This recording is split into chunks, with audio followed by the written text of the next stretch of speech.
I can't speak for other countries' voice actors, but the English ones are absolute cringe. If you ever had the displeasure of talking with one or looking at their Twitter, they are the utmost cringe people. They act like CNN anchors. They act like they're better than you. They act as if they're disgusted with your presence. I mean, the Azula voice actors. Holy shit. Okay, so for those of you who don't know, recently they were protesting Snowbreak, a video game, because it decided to go and promote fan service. And while doing that, they actually made more money, but the voice actors are like, oh my goodness, no, we can't work with that. Oh, you're catering to heteronormativity. We are afraid. We're going to watch the French Olympics. So the Snowbreak company, I think they're Korean, decided to not hire any English voice actors, and they were met by a standing ovation from the community. This is how much the customer has started to despise the mortal busybody voice actor, because that's the thing, they can't just do a job. They can't just perform a job. They have to be entitled little babies and constantly push their ideology up companies' assholes. And most people, when they play anime-like games, they usually play with Japanese voice actors and English subtitles anyway. But they're also protesting that Chinese game. What is it called? Genshin Impact, right? Why are they protesting Genshin Impact? Oh, the skin color of the NPCs isn't dark enough. The minorities isn't dark enough for what the voice actors consider to be correct. So they're protesting that. Again, like they can't just voice act. They can't just do their job. These are also some of the morons that were saying, oh, if a character is Japanese, you can't have a voice actor that's English. Like, imagine being that fucking dumb. Like you're in a profession where if you're talented, then it generally doesn't matter if you look like the part or not, right? But they tried pushing this and they succeeded. And then there was like this Korean voice actor being upset because he can't play white roles anymore. And he's now stuck to Korean. And it's like, well, like you're telling me that I can play a Japanese actor, but I'm Korean. So like basically now he wants to segregate himself even further. He learned absolutely nothing from the bullshit that he was peddling. And he wants to segregate himself even further so that he doesn't even get Japanese roles anymore. It's only stuck to Korean. It's just unfucking real, these people, right? I also had very bad experiences with English voice actors. I tried hiring some from my game, besides the fact that they're very expensive. They also are very ideologically oriented, and it's like, oh my god, oh, I saw your Twitter. Oh, you support Donald Trump? Oh, that's disgusting. I would never. I would never.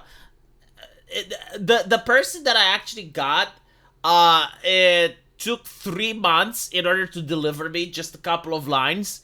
Like, maybe I had the misfortune, or maybe I wasn't good enough, but like, the level of unprofessionalism off the roof, the level of entitlement off the roof. So I decided to work with Japanese voice actors instead.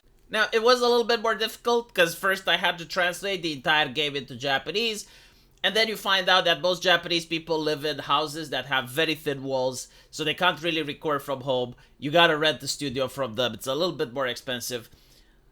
But the chick delivered 20,000 lines within 2 days. Incredibly professional. Did a couple of retakes for free when some things didn't sound it well. Didn't give a shit about my Twitter, didn't care about the content in the game, didn't care about anything. Like, all she cared about was like, can you give me the script in a way that she required it? She required it the same way that anime voice actors get it.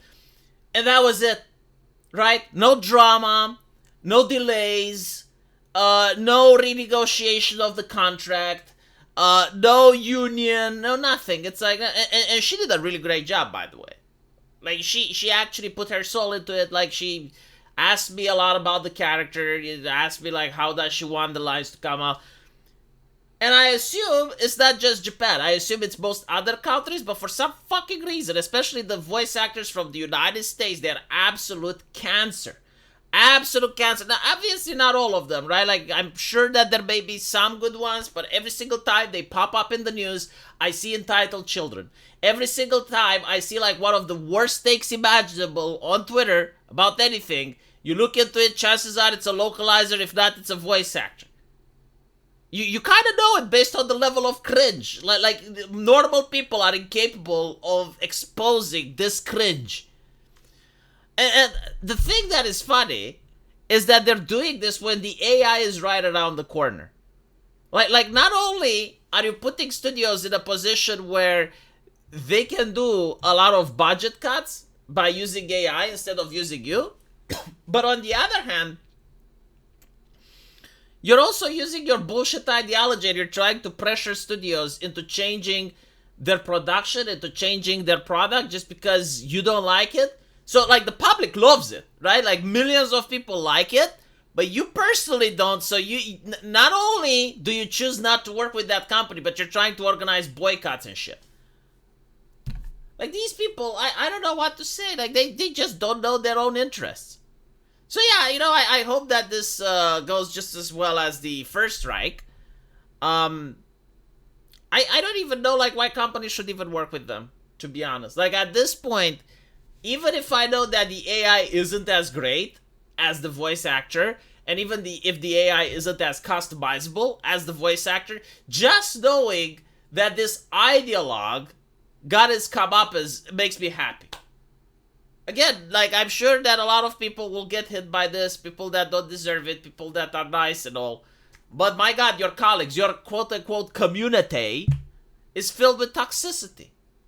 And they're the ones that have declared war on the customer. I don't know what the fuck the customer did to them. I don't know what the customer touched them, but, like, they absolutely hate the customer. Again, the voice of Azula, I don't even know her name, but, like, it's the perfect example. You go on her Twitter, not only does she have, like, the worst lip shit takes ever, but she's aggressive towards the customer. Oh, there was this guy. I actually remember when she came up in the discussion. Right, so there's this guy which makes a video for free. It was like a Scooby-Doo sketch.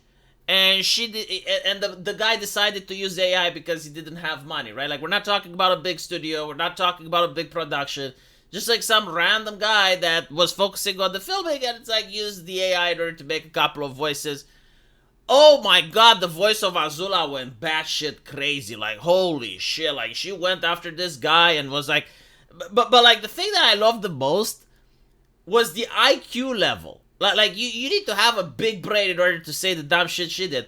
It's like, okay, so because you used AI in your work, we don't want any other voice actors to work with you. How does that make any fucking sense, right? So, like, you're basically saying, oh, because you used AI instead of hiring us, we're going to force you to keep using AI from now on. Does that... And of course, you know, accepting no apology, accepting nothing, it's just fucking bizarre, man. Japanese people just don't do that shit. They fucking don't. They hate AI as well, by the way. But they go around it in a more professional manner rather than act like cheeky little shits on Twitter. But anyway, let me know what you guys think. And if you want to support the channel, there's a link into the pinned comment section. It will take you to a place where you'll get the best buyer's remorse on the internet. And hopefully I'll see some of you there. Take care.